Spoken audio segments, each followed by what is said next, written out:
আপনাদেরকে সেই ছবি দেখালাম, একেবারে আজকের টাটকা খবর যেটা সেটাই একেবারে দেখানোর চেষ্টা করছি।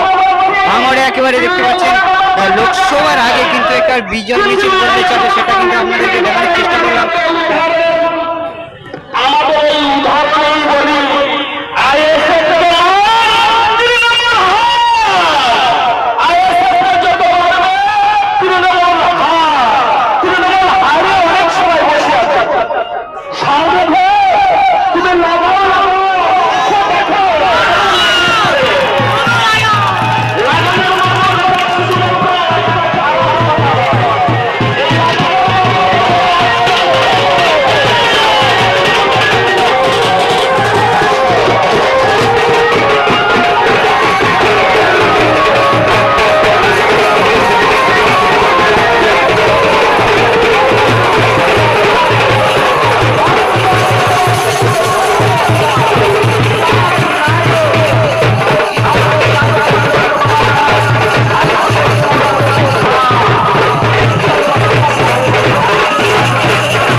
পুরো রেকর্ড, একদম ভাঙড়ে একবারে রেকর্ড হয়ে গেল।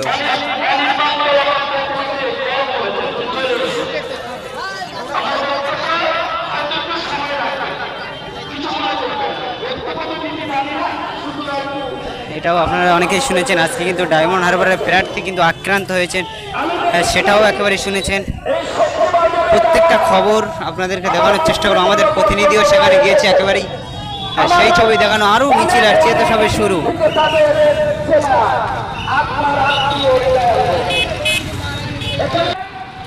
যে আমরা গরিবদেরকে শুধু ভোটার করে রাখবো, এদেরকে নেতা বানাতে দেবো না। নওশাদ ভাই ময়দানে এসে গেছে, আমাদেরকেও বলে দিয়েছে সমস্ত গরিব, সমস্ত অসহায় ব্যক্তি আমাদের হক, আমাদের নিজেদের হক আমরা নিজেরাই বুঝে নেব।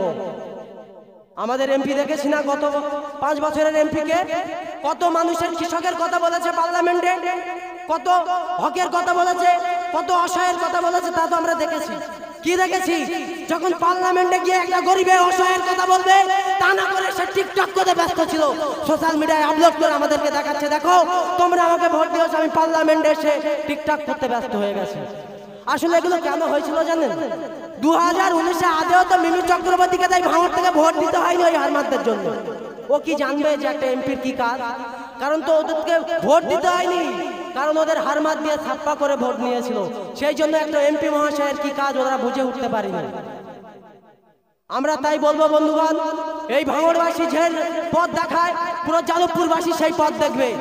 1 জুন আসছে দিন, সকাল সকাল ভোট দিন, বিশিষ্ট আইনজীবী নূর আলম খানকে ভোট দিন, খাম চিহ্নে ভোট দিন।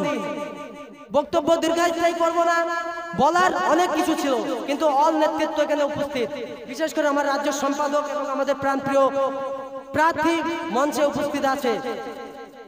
আমরা এই যাদবপুর লোকসভা ভোটে গত কয়েক বছর কটা ট্রাম দেখে যাচ্ছি, শাসক দলের বন্ধুরা বারংবার স্টার প্রার্থী দিচ্ছে, কখনো গায়ক দেখতে, কখনো নায়িকা দিয়েছে, শুধু দিয়ে ওদেরকে বলেছে তোমরা যেটা ফিল্মে করতে।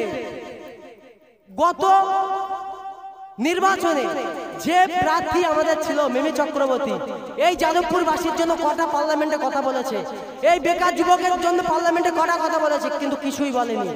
মমতা ব্যানার্জি এবং অভিষেক ব্যানার্জি যখন 1999 বা 2000 সালের দিকে যখন আমরা সিনেমা দেখতাম একটা সাদা কালো টিভিতে, অনেক বন্ধুরা মনে পড়বে, তখন আমরা সিনেমার ভিতরে যেগুলো দেখতাম, আজকে এই অভিষেক ব্যানার্জি, মমতা ব্যানার্জি, নরেন্দ্র মোদী, শুভেন্দু অধিকারী, এরা সেই স্টারদেরকে বলছে তোমাদেরকে আর পর্দায় অভিনয় করতে হবে না, তোমরা চলে আসো আমাদের সঙ্গে, আমরা বলে দিচ্ছি তোমরা এখন এই অভিনয়টা মানুষের সঙ্গে করো।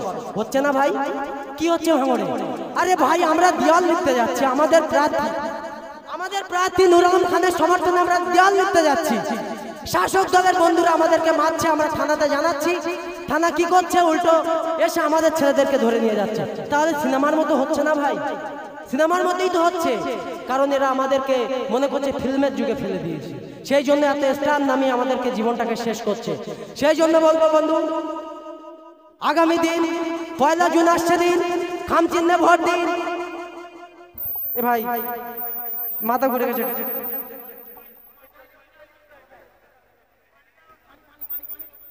একটু পানি। আগামী 1 জুন আসছে দিন, সকাল সকাল ভোট দিন, খাম চিহ্নে ভোট দিন। আইএসএফ মনোনীত ভাইজান, মনোনীত প্রার্থী নুর আলম, বিশিষ্ট আইনজীবী নুর আলম খানকে খাম চিহ্নে ভোট দিয়ে বিপুল ভোটে জয় করুন। পীরজাদা নওশাদ সিদ্দিকী ভাইজান জিন্দাবাদ, এই ভাঙড়বাসী জিন্দাবাদ, আইএসএফ জিন্দাবাদ। ধন্যবাদ ফিরোজকে।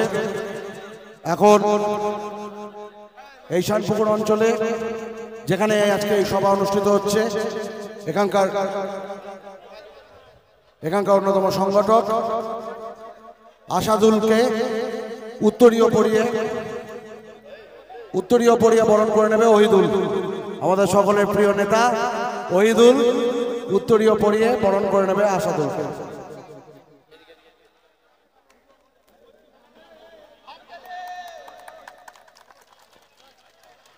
এখন আপনাদের সামনে